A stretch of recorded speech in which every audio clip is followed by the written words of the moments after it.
quedará impune. Os berros de alegría na fortaleza dos Mouros alertan a algúns dos soldados cristianos. A reacción do batallón que se forma asilla de xeito desordenado e con escasos recursos chega tarde.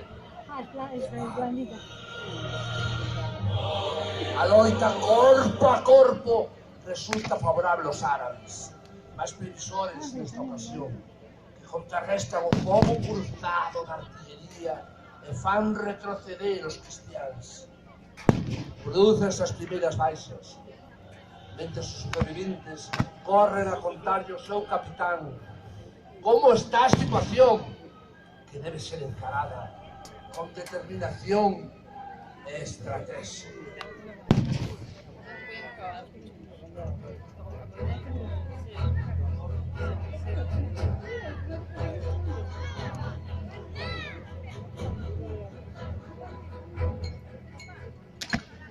Hai que lle poñer remedio á situación.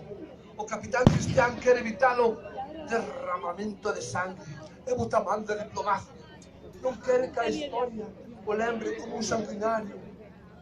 Iso non é propio de ser civilizado.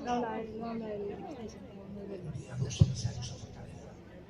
Agora estudemos a saber que demanda a rendición por parte dos usurpadores. Inmediato abandono da comunidade.